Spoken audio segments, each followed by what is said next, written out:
There she is.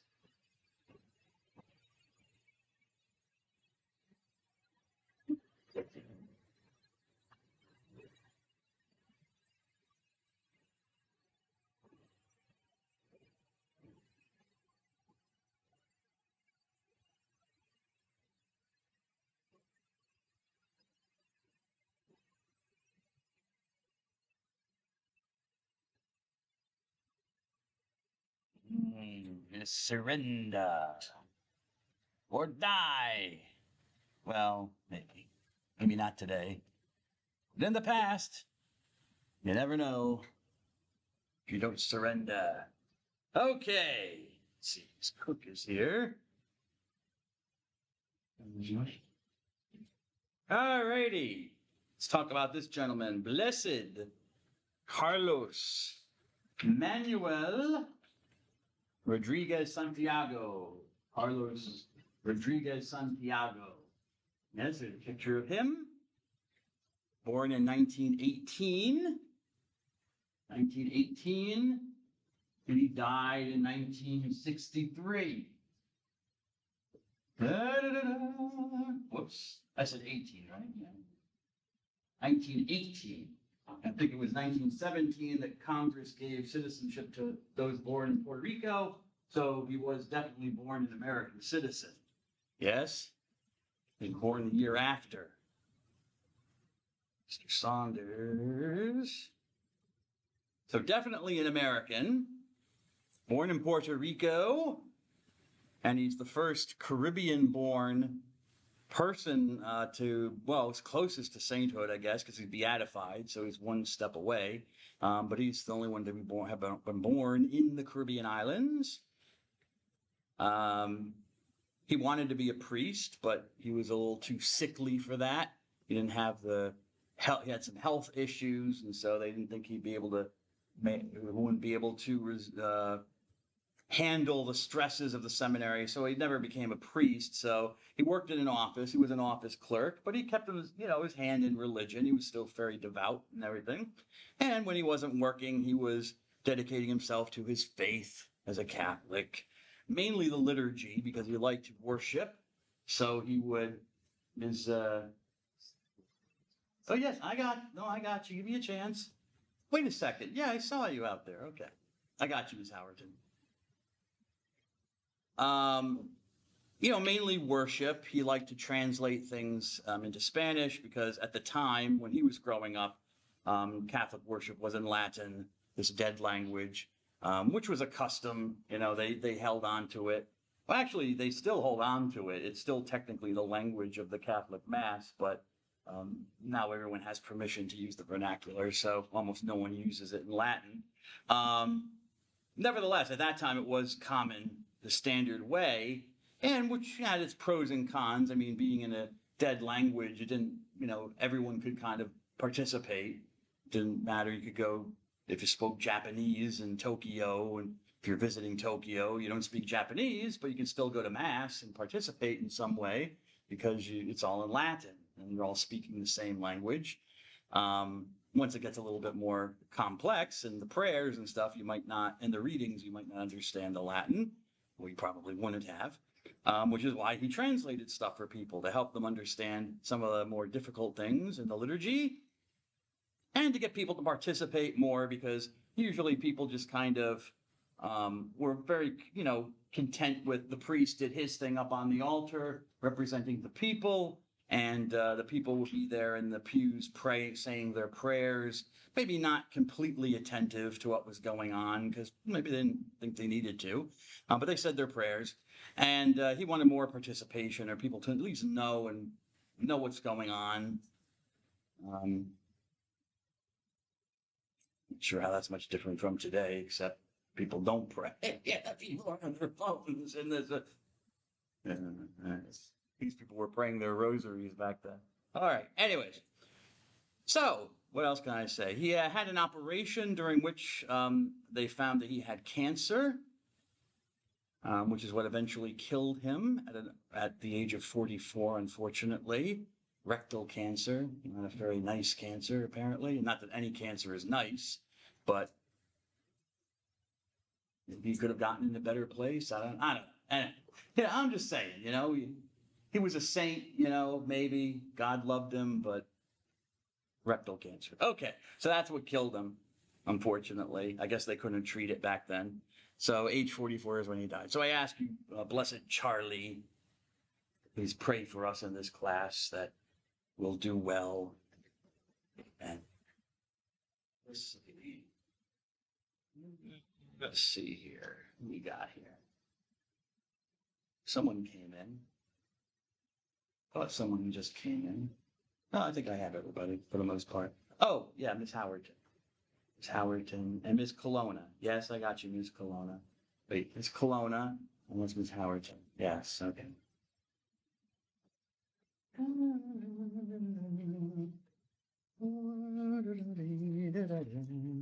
Remember, we have a quiz tomorrow.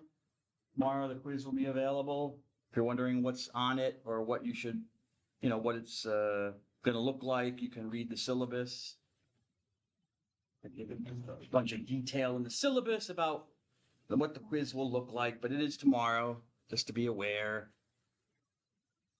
Where did I stop? Oh, here we go. Here we go. No, we don't. Thank you.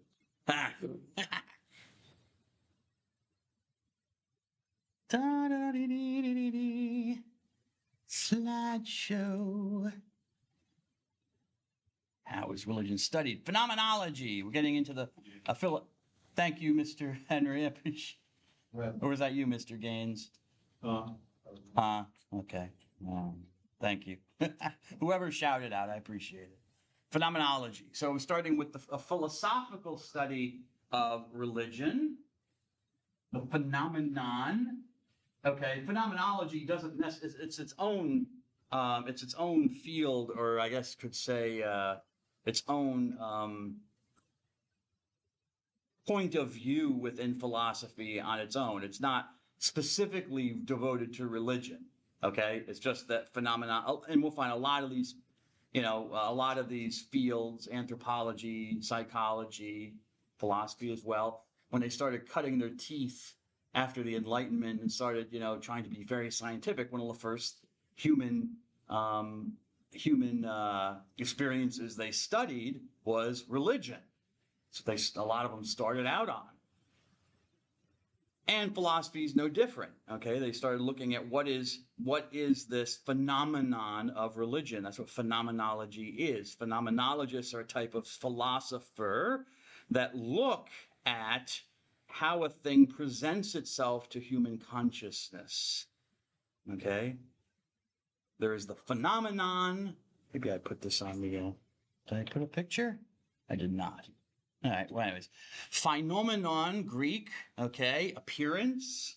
There's the appearance that my mind sees, that inserts itself into my brain, my mental process. But, it creates a picture in my mind or a concept, but is that concept or picture of the phenomenon accurate? Okay, how do you know? How do you find out? And there are some techniques that you use to try to see the phenomenon, not as you might picture it mentally or understand it mentally, but as it really is, not as it presents itself. Okay, so phenomenon, you're studying the phenomenon. This idea of studying the phenomenon comes from a man named Edmund Husserl. Edmund Husserl, who lived from 1859 to 1938. Who was a philosopher. He came up with this idea. He called his point of view phenomenology. And he was looking for some kind of unity. And in the case of religion, the question of religion, looking for, is there a unity behind the many expressions of what someone might call religion? Because religion we've already seen pictures and stuff like that I've shown you of religious practices and it looks very different, right? It's very different. People wear very different clothing. They use different colors, speak different languages, have different rituals, all sorts of different things. So what's unifying all of them? What's uniting them? That we can say that they're religious.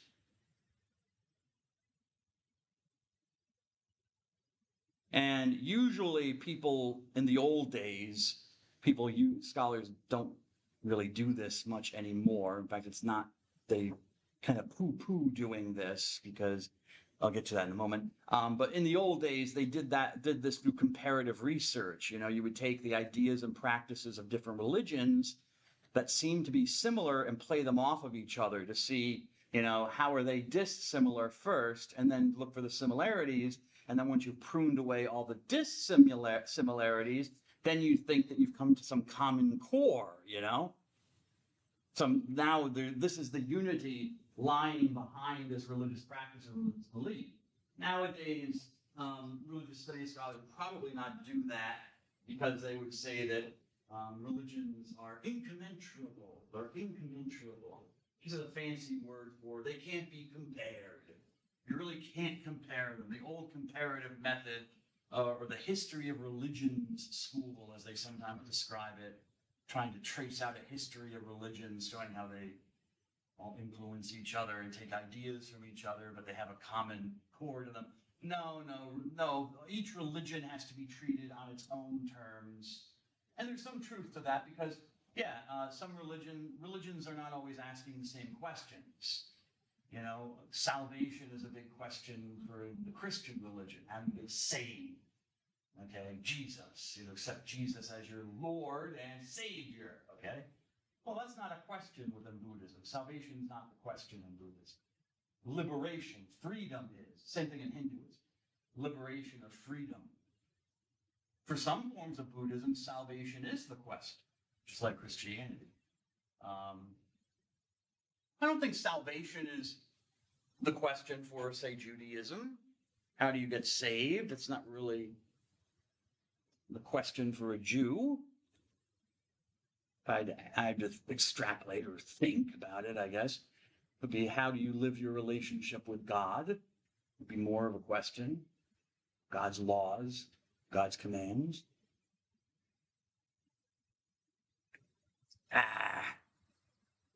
So religions do ask completely different questions, and people in other religions are not always looking for the same things that other people in other religions are looking for. So there's a point to that argument that they're incommensurable. It's incommensurable.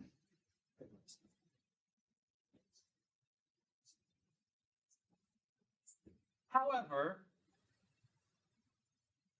I do see similarities. I see similar ideas and sometimes the same ideas popping up here and there, which I can say, well, that's just like in Christianity.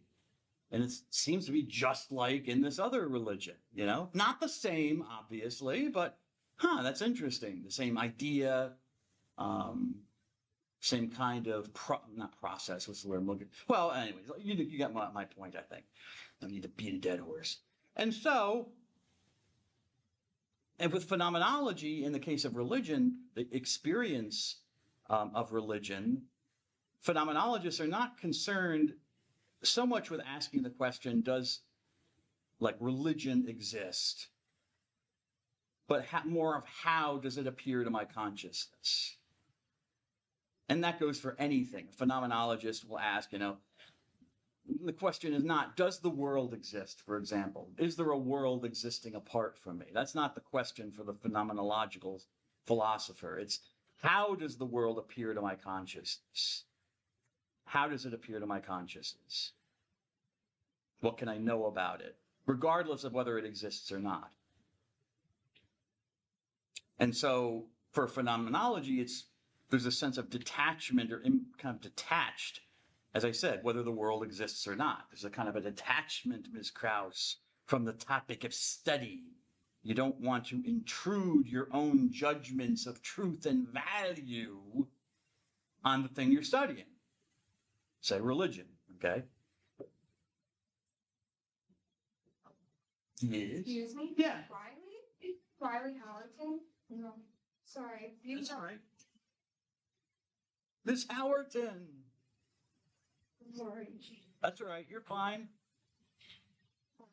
No, you're fine. There's no need to apologize.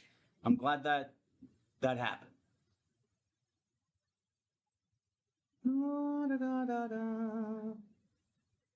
Phenomenology also wants to, in some way, be able to re-experience the phenomenon. It's kind of redundant because phenomenon means experience, to re-experience the experience, to try and re-experience its essence, okay, the nature of the phenomenon, to have insight, to gain insight so you can describe and interpret it. And as I said, it comes from this dude, Husserl, who was a mathematician and a philosopher. And he came up with this idea of concentrating on the appearances of things in the consciousness. And again, it's descriptive. He didn't necessarily want to explain experience, he wanted to describe it. So the first thing to do was to bracket out what he considered were, I guess, unnecessary questions, like, does it really exist? You know? Like, it doesn't matter whether a unicorn exists or not, or Bigfoot, or, you know, any squatchers in there? Any squatchers? No? I appreciate how seriously you're taking my question, sir. It's a serious question. Yes, yes, it is, Ms. Cook. It doesn't matter if these things exist or not for a phenomenologist. You suspend your judgment. You use epoche. You bracket out that question of whether it exists or whether it's true or not. God. Is it true that there's a God? Doesn't matter for a phenomenologist. You still want to know what the concept God means for a person. How does it present itself essentially to our consciousness? So that you can analyze the appearance to human consciousness. So epoche is a restraint. You're suspending judgment. And by suspending judgment, it makes it, at least in theory, this is the theory, whether it's actually really possible to do this, but the idea is to be able to, in the case of religion, study it dispassionately in a non-confessional way. It's not theology. You're not committed to any point of view. Even if you are, you might be a Christian phenomenologist, but if you're going to study questions, say, of God or something like that, you're going to have to bracket out that belief system. All right, so that's epoche. Word epoche from the Greek word. Well, epecho, the verb, to hold back. Okay, so you're suspending judgment. You're holding back judgment. Okay, or ceasing movement, you know, stuff like that. But epico, to hold something back. Also, he came up with this phrase, or someone did, to describe seeing what's actually present to the conscious. So when you're able to kind of see the essence of the phenomenon, and not, you know, I guess how you create it, the image in your mind. It's called eidetic vision. And eidos is simply, well, it's a shape or image. It's an eidolos, idol. We have the word idol. Yes. Definition. How you say that again? Eidetic vision. That just literally sounds like schizophrenia. Really? Seeing what is actually present to the consciousness. So imagine it. No, you don't want to have it as you're imagining it. You want to get beyond the imagination to the actual essence of what the thing is. Not as you really imagine it. It'll be the reverse of that. If that's not clear in my definition, I apologize. But that's what I mean. That's what I mean. Because you create the image in your mind. Your consciousness creates this image. And I think, if I mentioned Professor Cluis in this class before. Does anyone know Professor Cluis? Ever heard of him? No? I'll have to tell him that. Everybody knows who you are. No one knows who I am. Right? Miss Bologna? Who knows? Other than you. You guys. Well, anyways, he's in the philosophy religious studies department. He's a Kantian. Immanuel Kant is German philosopher. Well, German ethnicity. He was in Prussia. But lived in Prussia, the Prussian Empire. But he came up with this kind. I'm not going to dig into the philosophical basis of this, but his essential idea, Kant's essential idea, was that there's nothing in the consciousness really, okay? We have images in our consciousness, but they're reproductions of phenomena that we see. We only see the phenomenon. We never see what's called its noumenon, its real essence. That is totally unknowable and unseeable by us. We only see the phenomenon that the noumenon, the essence, is giving off to our brains, I guess, to our, to our senses, to our sensory sense faculties, and then that then produces an image in our mind, which is the epiphenomenon. Okay, so there's really no direct knowledge of essences, which was a change in point of view from previous philosophy, like Catholic philosophers and traditional philosophers, medieval philosophers in the Middle Ages, believed that, an essence, almost like an essence was produced of the thing in the mind itself, or this essence existed somewhere else in another kind of realm, like a form.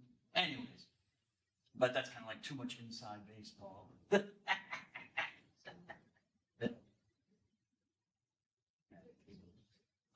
So that's what he's kind of assuming here, okay? Husserl is assuming in phenomenology that, you can't get to the essence. Forget about that, the noumenon, as I stress. You can't really get to the essence. All you're going to see is the phenomenon. But how can you, I guess maybe he's trying to make an argument for it, but still the objectivity of human knowledge. There's not just something created in the mind which may be like the phenomenon, but you can really know something about the essence of the phenomenon, even if you can't experience it directly. I think that's what he's trying to get at. And that's where you get eidetic vision. When you see the image itself, the eidos, able to see it, have that vision, that sight of the essence. You can perceive it in some way. Anywho, okay, so that's, that's very, very crammed down and boiled down view of phenomenology, but his ideas were influential.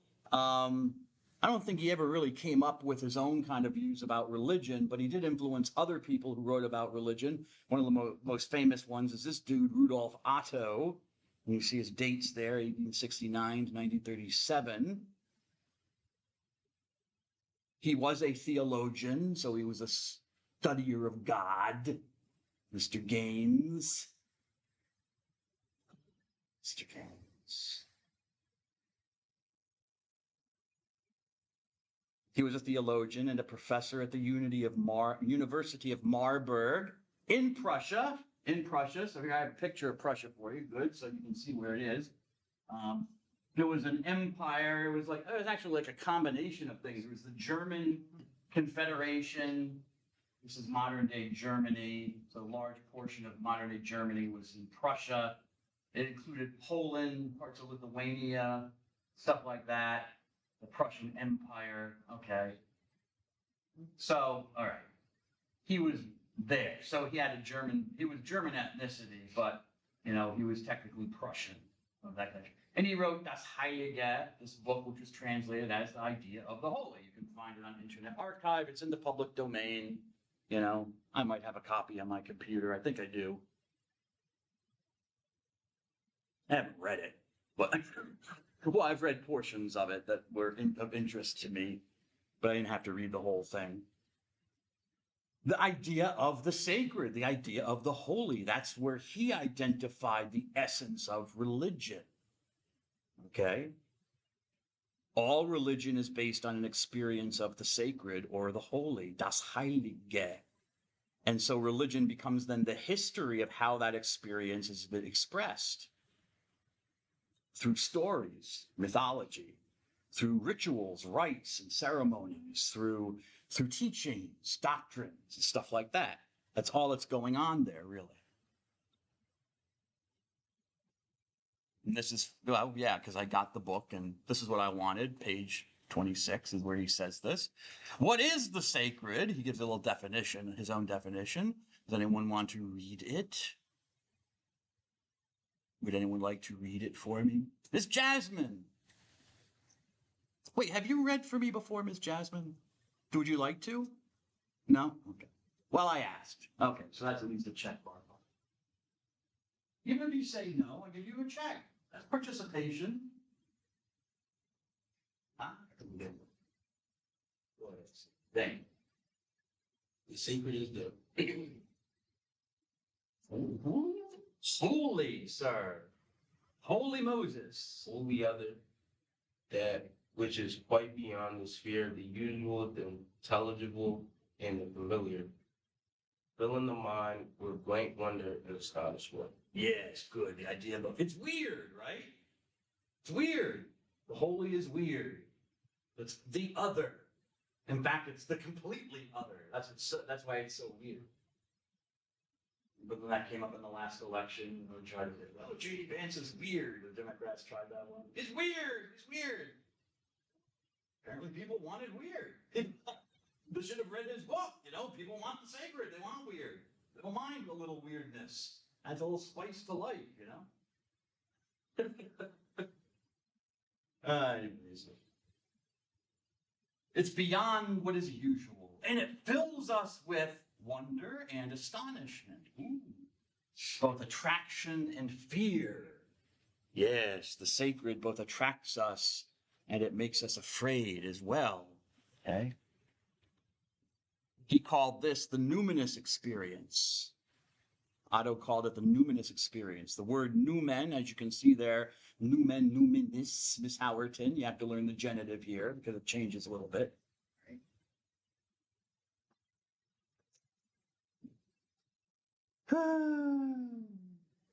Have you guys been playing any games yet?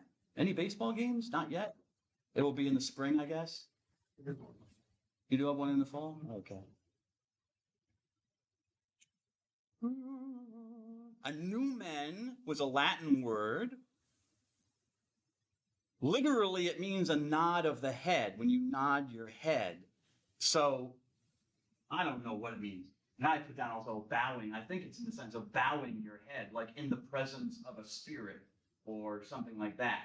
Because it also is used to refer to spirits. But why put Godhead and divine will on there? Where did I get that from? Isn't that my notes? I didn't put it in my. Oh, yeah, okay. Oh, okay, yeah, I see.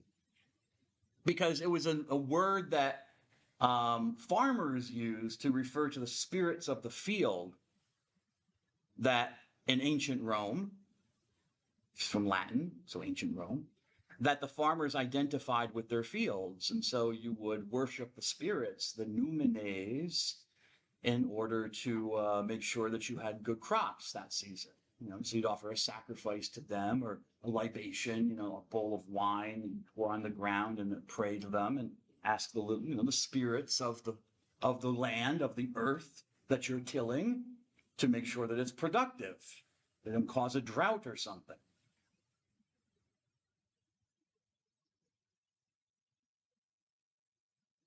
Eventually, this gets extended to mean the Godhead itself or divine power, the gods, the numines. So it has that sense of godly or spiritual power. So the godly or spiritual experience, numinous. It's numinous.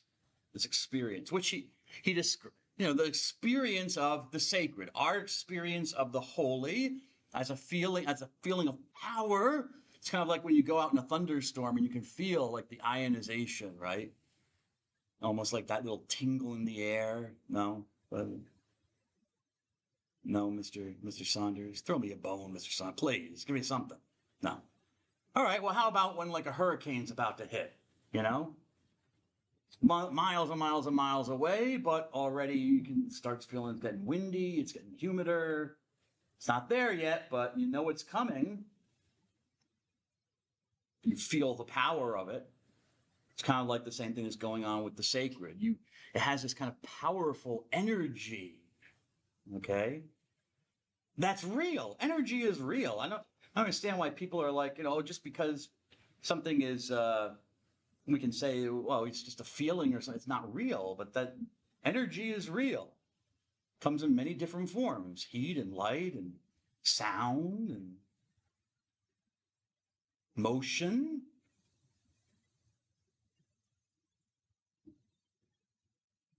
We can't see them, right? Well, we see light. We can feel heat, but we can't see heat, at least not with our eyes necessarily. Sometimes we can. Can't really see motion. Well, you can see people in motion, but not the motion, the active motion. We can hear sound, but we can't see sound waves. But these are all energy, they're power.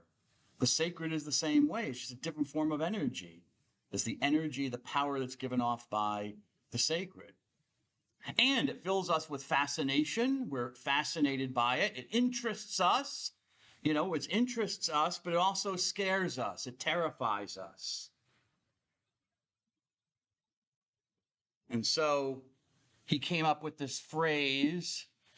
It is the mysterium tremendum et fascinans. His basic phrase, Otto's basic phrase, was that the sacred, or the numinous experience real, is the sacred as the mysterium tremendum. The tremendous or fearful mystery. Mysterium tremendum. And then somewhere along the line, he or somebody else added et fascinans. Et fascinans. Oops.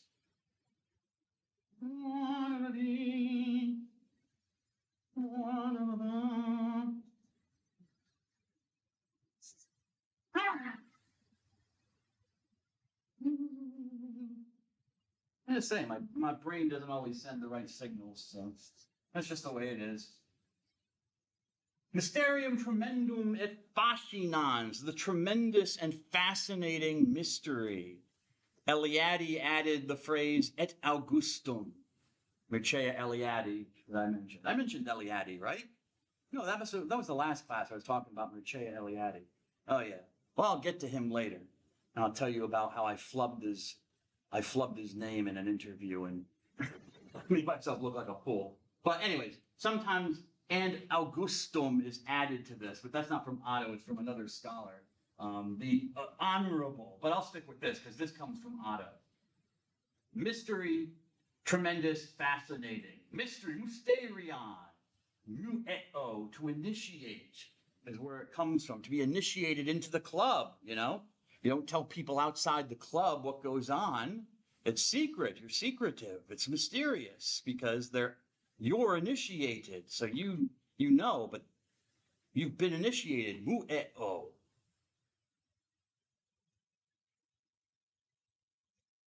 But to the uninitiated, no, you don't tell them what's going on in your club. So that's where mystery comes from. I wonder why I didn't put that in my notes. Whatever. It's on the PowerPoint. Whatever. Anyway. So there's that sense, okay, of mystery. Mystery doesn't, maybe I give a definition of it. I wonder if I do. No, I do not. Mystery does not mean something is unknowable, although that's how we often express it and understand it when we talk about it. Something's mysterious, we think, oh, that means you can't know anything about it. Not really, because we know that, because when we talk, a mystery book, the solution comes at the end. They tell you who the killer is. Hopefully, they don't withhold the last couple chapters. All right? It's knowable. A mystery is also knowable. That's why we're using the word. It's just not necessarily revealed fully or fully knowable. So it's mysterious. It's hidden in a way, you might say.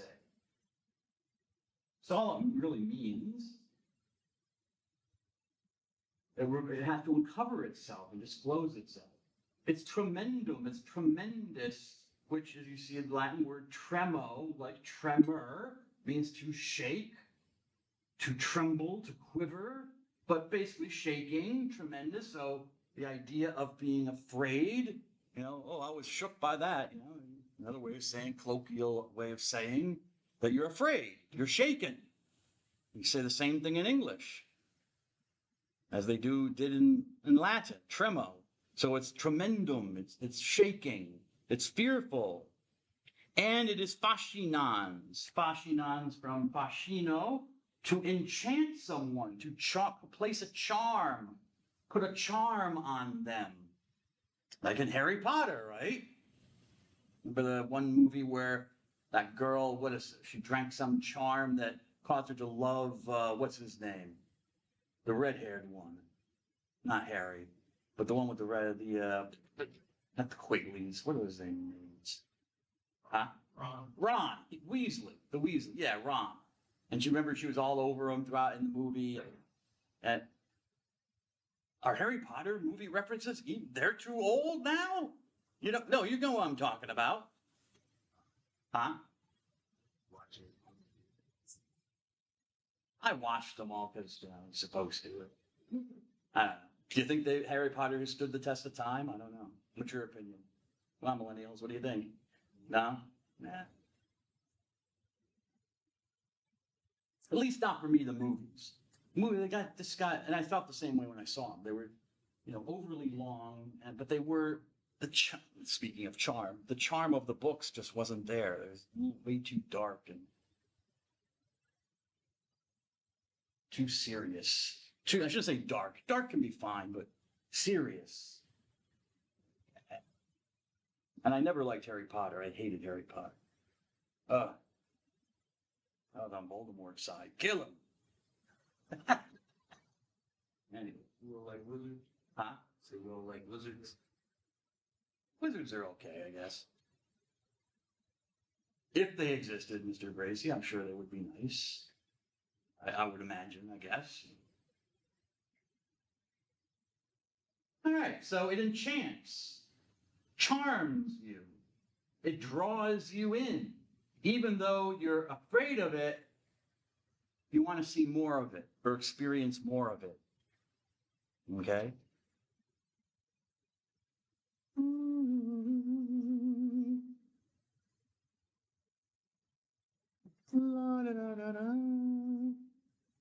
Yeah, okay. So going back to my example, Ms. Park, of the hurricane, or if you've ever been outside when there's a really bad storm and stuff like that. I was once, I was living up in Scranton. I was at a seminary up in Scranton. There was a really bad thunderstorm, and I went outside, out the back of the building, out the kitchen door, and I'm just like standing there. Me, a man, a human being, yes? Standing there, looking at elements, scoffing, Mr. Moon. Ha ha ha! Clouds, and lightning, and thunder, and stuff. Seeing how brave I could be, I was probably my trouble. Anyways, I'm standing there, dark clouds, windy, a little bit of rain. I don't think it was a lot of rain. And all of a sudden, man, out of nowhere, whammo! Big bang of thunder. I mean, huge. You know how they are. I'm sure you've heard those. And all of a sudden, you're just sitting there, and all of a sudden, boom! And the whole building can shake and stuff like that. And it did that. Well, I wasn't a human being anymore. I was back to my primate days. I was back to my ancestors' days. I was like, what?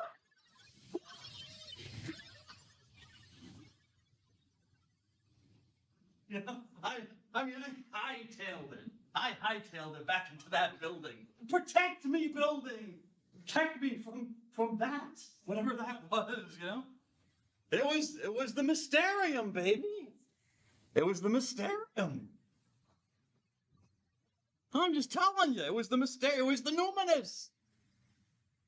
It attracted me. I wanted to be out there thinking, I'm so brave, I'm going to look at it. And then wham, within a second, it showed me who was boss. The Numinous experience. Okay, so what can this mean for religion and violence, Ms. Rogers? You're gonna have to do some explaining on how that connects to religion and violence. Oh, really? You don't? I don't. I think crackhead. No. Fascinated. He was fascinated by the nature and the things that were going on outside. Fascinated. And this is from God. Okay. The rain and the thunderstorm was from God. Okay. Yeah. that had something to do with religion. And it was violent. It was a violent thunderstorm. Didn't you say? Did you say it was a violent thunderstorm, right? It was. That was, yeah, it's gotta be 10 points participation. No, no. Lock it on. No. Well, for him, okay, Yeah, yeah. yeah. Not for you, Ronald. I asked you a question. I got you, but she was, hold on a second, Miss Howard. I can't like not hiding for it. Yeah, Yeah, maybe it was him. yeah. Well, that's what made Zeus the king of the gods, that he had the power of lightning. Yes, exactly. That's how it relates. Yeah. Miss Hamilton, did you wanna, I was gonna ask you to repeat the question. what was the question? How does it relate to? Did I ask a question? What's Oh, I'm gonna say, how does it relate to religion and violence? Well, I don't know, let's say, All right, let's say that, I don't know, I'm an Aborigine in Australia. I'm not, but I'm an Aborigine in Australia. I'm walking along in the forest one day, and I happen upon you. What are the chances? Yeah, what are the chances? Who knows? You know? Or him, or whatever. But I happen upon someone who doesn't look like me, who's from another part of the world. That is a possibility. Yeah. I've never seen you before. I'm interested in what you are. Okay. Because you're because you're different. Because I've never seen you before. No, this has happened. You have first contact situations. And this is, I'm basing this example actually off of a real event that happened with, back in, was the 1800s? Was it the 1800s? Yeah. Guy William Buckley. Did I mention this before? William Buckley? Did I talk about William Buckley? Yeah. Exactly. So there it is. The Aborigines didn't know what to make of him. But he was fascinating to them. But what do you do with him? Because they're now afraid of him because he is unusual. You kill him. Don't you kill him? Don't you want to like learn more? This is You Learn, find out why he's in. Body that That's what we're dealing with here, sir. Does anyone here want to learn? Would you think they? I do. Well, you would, yes. But that's why I'd Be like, wait a second, I'm on my phone. Wait, hold on a second. Let me send out this text. real question. Is this like how segregation works? Since like you look different and like they started treating them different? It's not even segregation. You kill this different creature that fascinates you, but also makes you afraid. I thought they didn't kill him. I thought they thought it was. Yeah, they thought he already was dead. They thought he was Wait, a is ghost. this the elephant? Yeah, he was a ghost. But what if they didn't think he was a ghost? What if they didn't interpret it that way? If they interpreted it some other way, that he really was this foreign creature, okay? What saved his life probably was that they did supernaturalize him. They thought he was already dead, okay? And if I go back to this, I don't want to pull that out because I might be wrong. So did this person just pop up or like they had Well, created, right? No, Buckley did, he just kind of popped up. But when I was well, no, he popped up with the Aborigines, that story, yeah, he just showed up. I think what happened was, he was in the bush, and he fainted or he passed out because he had no food and water, and they found him. And then they brought him, they didn't know what to do with him, they didn't know what he was. Or the Aborigines just took him, you know. But the place I lived in Papua New Guinea, yeah, that was, killing was not out of the question, okay? When if someone came in from an outsider from another tribe or something, all right, you kill them 9 times out of 10. You don't sit down with them and talk with them because you don't know what they are. Violence. You're afraid. But you're fascinated. You want to know what it is, like little kids. They look at the insect, but then they step on it. Yeah? It's a good analogy. Like that. Religion and violence. Your fear causes you to do it, but you're still fascinated by it. It still attracts you. Okay? So, for example, getting back to Papua New Guinea, they have what was called the Mon House, which is, they speak pigeon based on the English language. So mon means a human, and a house means a building. Okay, so a house or a building, which would be special structures within the village where you would stick somebody who was from outside, because they knew you couldn't kill off everybody that came into your town. You had to sometimes protect the people, but you had to protect them from people who might be afraid of who they were and what they were. And so you stick them in the Mon house where at least, and they can't leave it because that's dangerous. Once they go out of the Mon house, they might be killed by somebody. So you stay in, you know what you're supposed to do. You stay in the Mon house for the time that you're there, and you're safe within the walls. They created a special place for it. Okay. There's still a thing about witchcraft in Papua New Guinea that passed laws telling, against witchcraft. Because when people get sick in the community, you look for who to blame. You're afraid. Sickness makes you afraid, fearful, and you want to know who did it. Who did it? So usually they think it's some witch that put a curse on somebody. So you find the witch and you kill the witch, and then the curse is broken. You won't get sick.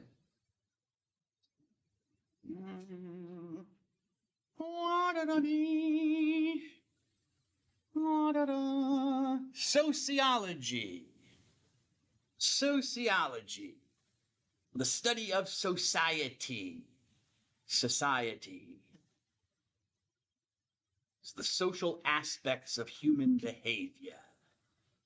From the Latin word socius, which means a companion, a partner, a friend. Socius, a companion or a partner.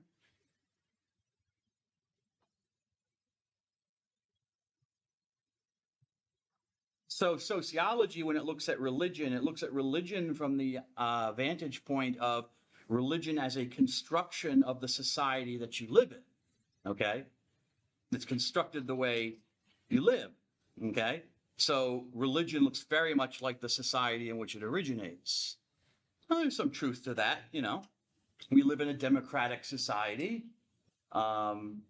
organized around, you elect the elected officials, people who run for an office that's open, and however, if they get the majority of the votes, then the person is, chosen for the office, okay, and has the office. We believe in checks and balances, that there should be, some people, someone always looking over the shoulder of another person or another branch of government to make sure it's doing, what it is allowed to do. And so in America, so that's our American experience, we don't know how to deal maybe with non-democratic religious systems, We can understand a congregationalist church, where the congregation is in charge, the people, right? We the people. So they elect the pastor, they choose who they're going to hire for their pastor. Pastor isn't sent by a bishop or somebody else or appointed by somebody else. No, the people of the congregation do it.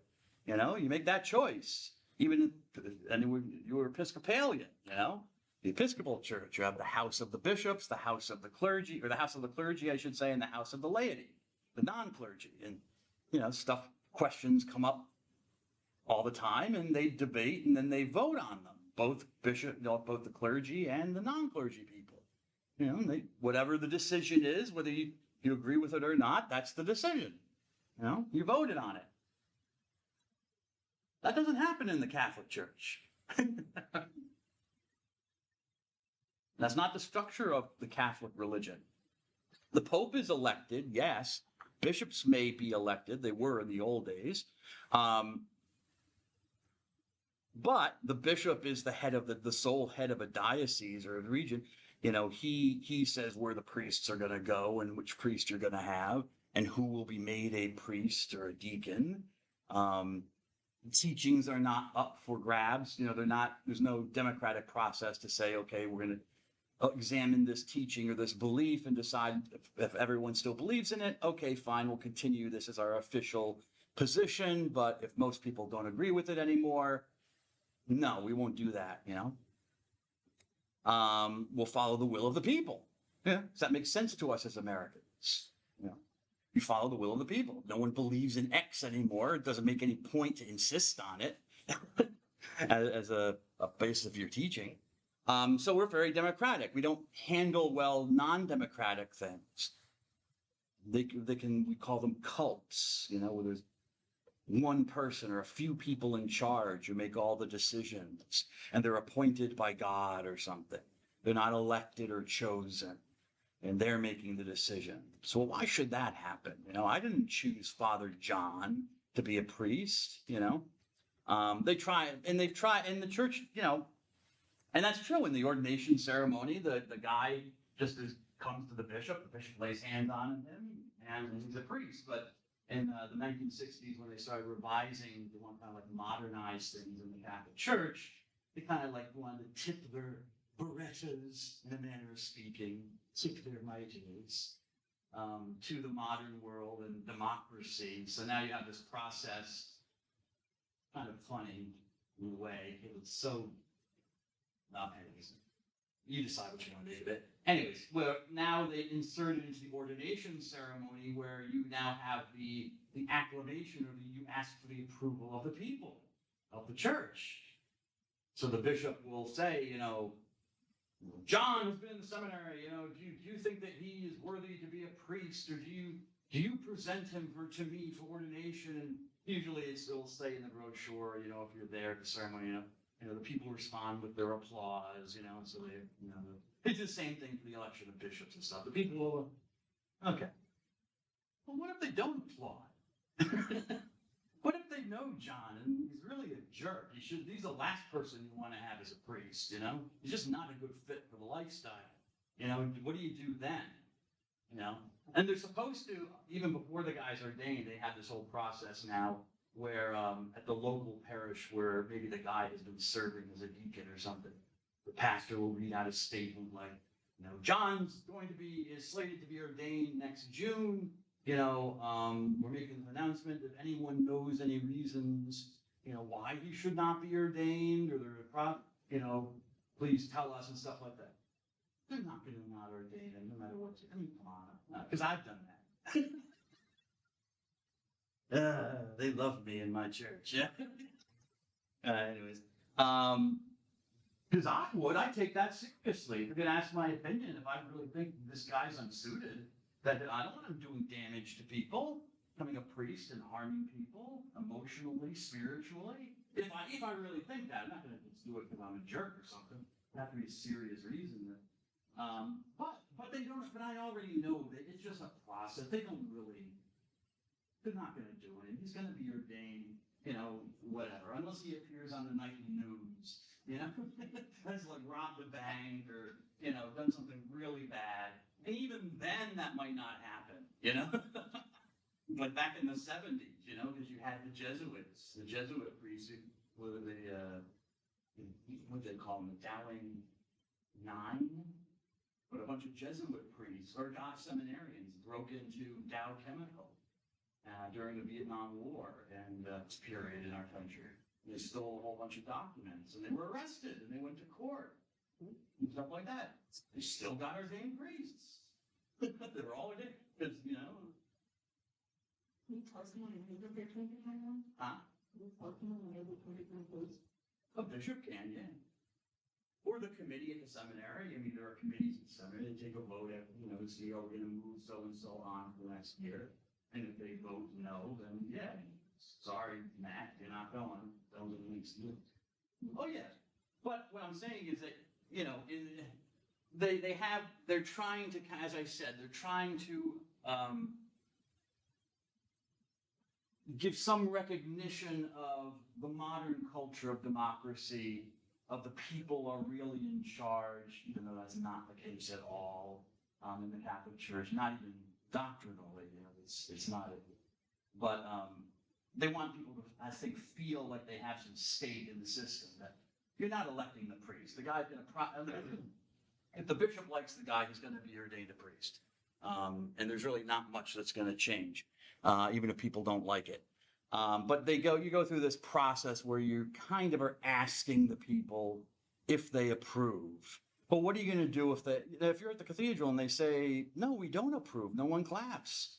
Is the bishop going to just get back into his car and go home to wherever he lives and sorry, Bob, no ordination this week. Let's see what happens next week. Maybe they'll change their minds. Yeah. No, probably just ignore the will of the people and ordain the guy. But we can't handle that in some ways because we're Democrats, not not as a party, yes, but we're a democratic system. We're Democrats. The rule should be the rule of the demos, the people who are electing the leaders and stuff like that.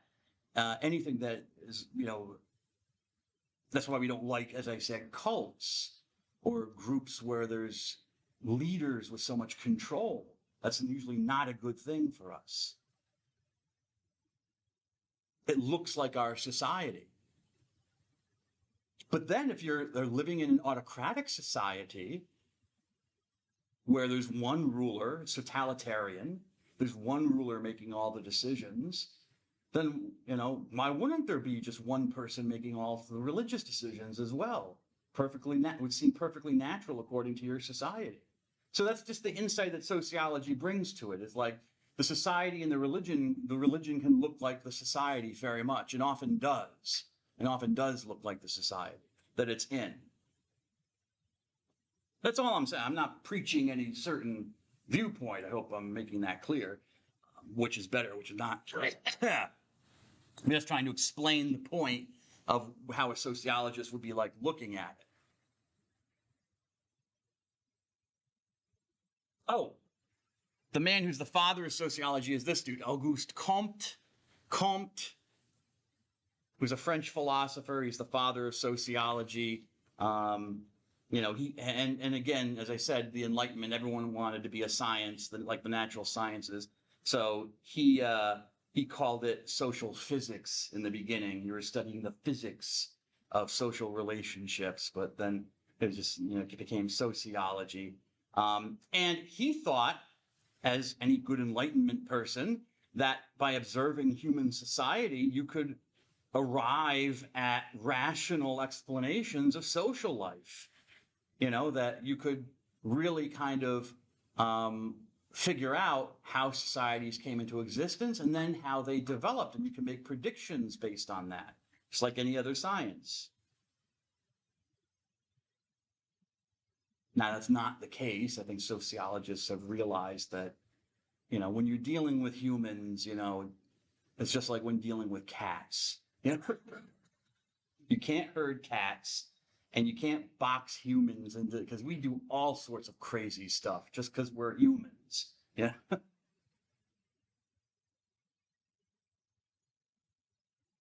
Yes, we're rational beings and we do rational things, but then we do a lot of irrational things. And you're like, why would someone do that?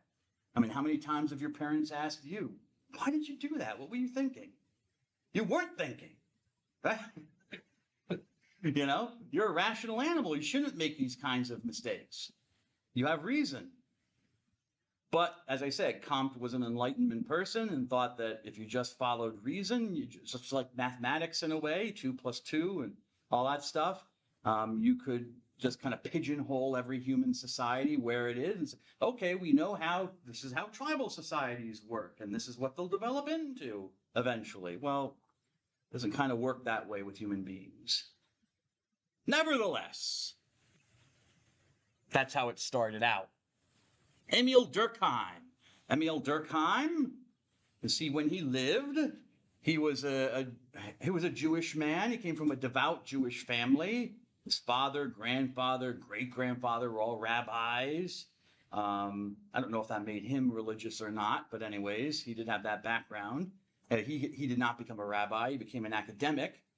And he was a major figure in sociology. You can probably see, again, as I said, studying religion. A lot of these guys cut their teeth, these Enlightenment figures cut their teeth first on religion because it's so prevalent, such a human thing. But anyways, he wrote about work, the division of labor. I think a lot of people were interested in work and labor, maybe because of the Industrial Revolution in the late 1800s. You have Marx as well, and Engels. He developed what are the rules for doing sociology. He did a book on suicide, which is religious, even though the title is not. And then he delved right in with elementary forms of the religious life. Jumped right in with that one. Now, the book Suicide in elementary forms, because they do deal with religion, are in bold and they're large. Ooh, he's letting them out early. Not me. No, Mr. Saunders. Now, I said Suicide is a religious book, even though the title's not religious, but it actually is religious. Because he asked a religious question. Who is more likely, because he's living in France. He's Jewish, but France is basically a Christian nation, largely Catholic, but there are some large pockets of Protestant Christians as well in France. But he asked the question, which kind of person would be more likely to kill himself or herself? A Catholic, a Roman Catholic, or a Protestant? What do you think? Only Protestant. Huh? What? A Protestant Christian, a Baptist, Pentecostal, whatever, Methodist. Who's more likely to pull the ultimate ripcord, end his or her life? A Roman Catholic or one of the varieties of Protestant Christians?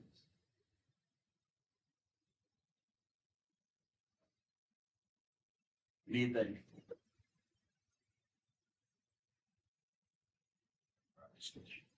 Why do you say that?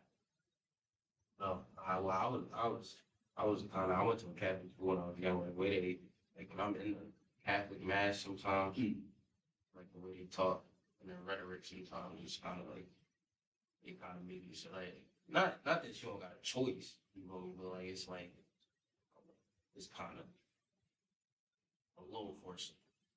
What's a little forced? Like to believe? Yeah. Okay. In the Catholic Church. So you think that That's would make someone want to kill himself? no, I'm saying, Or keep him from killing himself? No, I'm saying, yeah. Cause like in Catholic churches, like that's heavily frowned upon, I think. Yeah, suicide's a sin. Yeah. I mean, it's looked upon more mercifully today than it was in the past. In the past, we would not get a funeral or a Christian burial. They'll just like, now they don't do that, or they understand more, I think, or recognize they understand, because they knew it back then.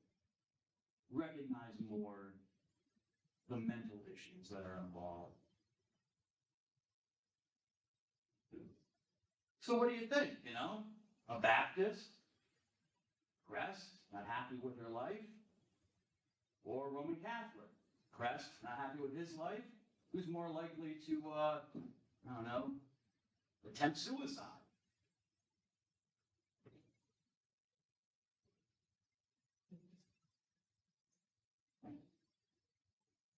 What's your opinion?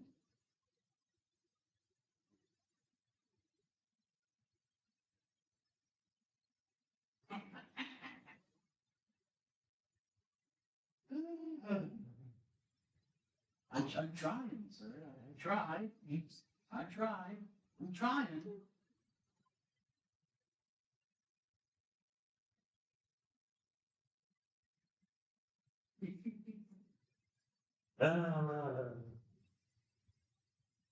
Is Kelowna, what do you think?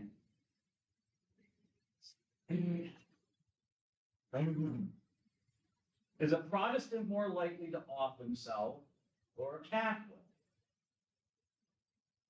Who's more likely? Suicide. Huh?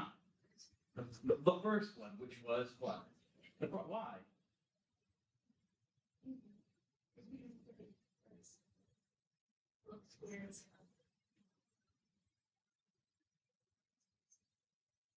More positive. They have a more positive viewpoint Yeah. of life. Okay. Interesting. Interesting. Maybe. That's true. I always thought Catholics were full of guilt. Isn't that the old joke about Catholic guilt? They never really have fun because you still go everything they sin. Yeah, I know, I've seen Catholics on spring break. Nothing, it used to be everything was a sin, now it's nothing's a sin. Nothing's a sin. What do you think? Who do you think will be more likely to do that? I don't know. I feel like it might be a Catholic because of the pressure of, oh, this might be a sin, this might be a sin, but also the pressure of like getting into heaven. Maybe that's their way of entering the holy world for them. Okay, yeah. Interesting. So you can see it both ways. All right. Okay, well, at least you're thinking about it. I mean, I think Durkheim thought in his mind that it would probably be more Catholic. Well, maybe he didn't think, but a lot of people, so maybe I won't put this into Durkheim either. I think a lot of people sometimes, as I said, with Catholic guilt, as Ms. Colonna corrected me, there is no such thing as Catholic guilt anymore. There's no shame in Catholicism. But there used to be, you know, and everything seemed to be a sin. There was Catholic guilt, you know, everything you were doing was wrong. Having sex was wrong. Eating meat was wrong. Well, there's still people who think that having sex and eating meat is wrong, but now they're like vegans and what's this other group I said? Don't have children. I forget what they're calling themselves. Anyway, but they're not Catholics. Anyway, but the Catholic Church, you know, everything, you know, everything was like a mortal sin. You know, you had to make sure that you weren't, you know, you didn't get out of bed and you're committing a mortal sin. Whereas Protestantism was, hey, you accept Jesus as your Lord and Savior, you're saved, everything's all right, right? You know, there's nothing, you can't lose your salvation, Miss Colonna. Yes. Miss Horan. Can't lose your salvation, so yeah. I think that's the assumption people have sometimes. Yeah. Who do you think would kill themselves first? You know what, I haven't really thought about it in that way. To be honest. No, you're right. I haven't really thought about that. I mean, I can respond by prejudice that. No, I can see hope in both ways. I probably would lean more towards the Protestant. But don't they teach you in like religion and stuff that killing yourself is a sin? Yeah, it's sinful. Okay? But, you know, if you're saved, there's no sin, all your sins are not taken away, but they're covered over by the blood of Jesus. So even if you commit, well, they might say, well, you weren't really saved if you commit suicide. Yeah, because I just think that there's that more, as you were saying, there's that stricture in the Catholic Church about suicide is a mortal sin and you'll go to hell. So a person's like, well, I don't want to go to hell. Right. So that might keep them away. So I would lean towards the Protestant, but actually I haven't really thought that deeply about it, to be honest. I'm just kind of been reporting what Durkheim found out in his theories, which seem to make sense to me.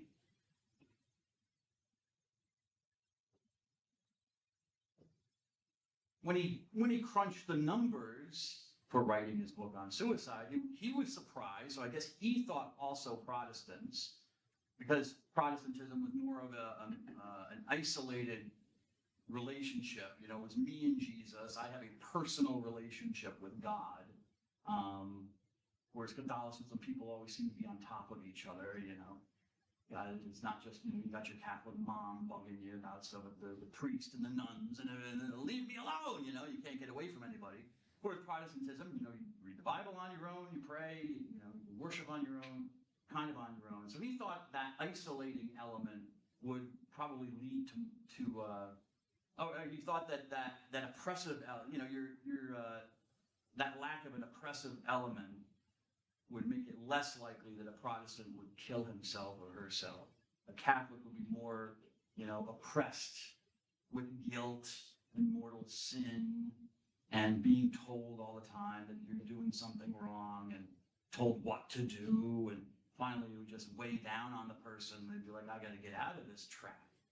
That's the only way to get out of this is to just end my life, you know?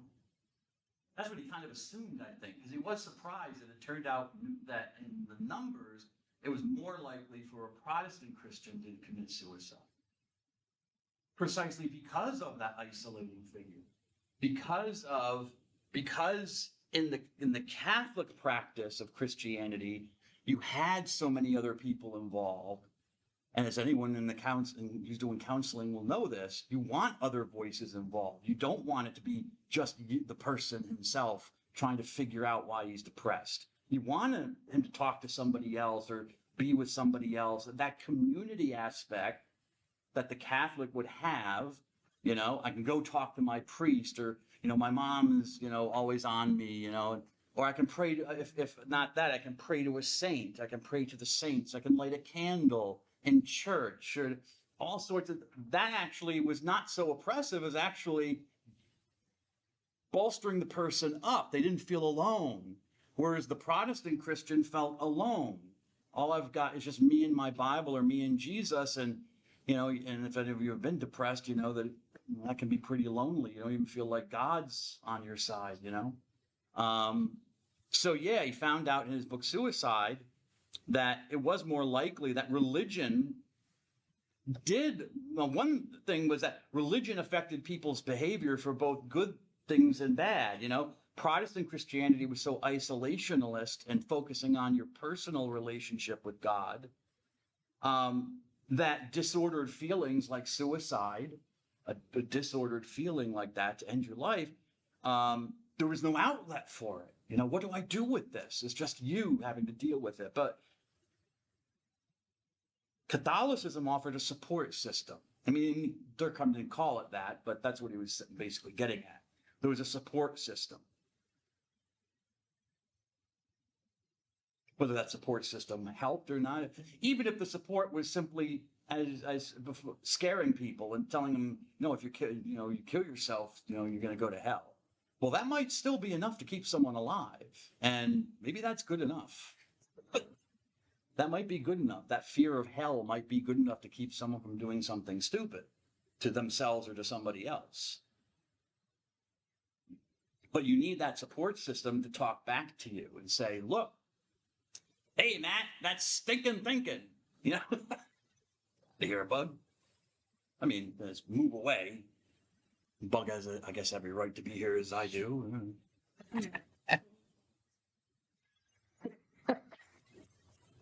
Here endeth the lesson, Mr. Bracy. Yes, the woman has spoken. Bugs on the outside. Karl Marx was another sociologist, or he's put into the sociology camp.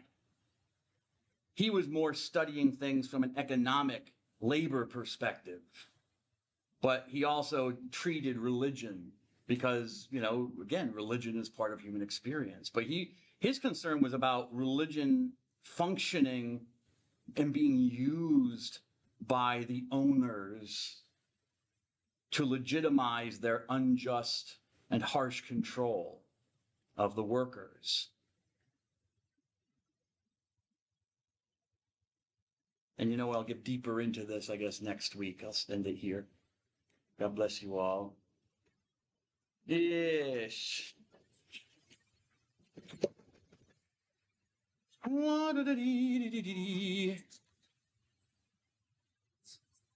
I'll go soon.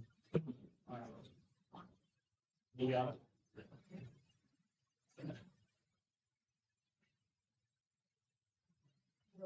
Have a good day, Miss Rogers. Mr. Rand.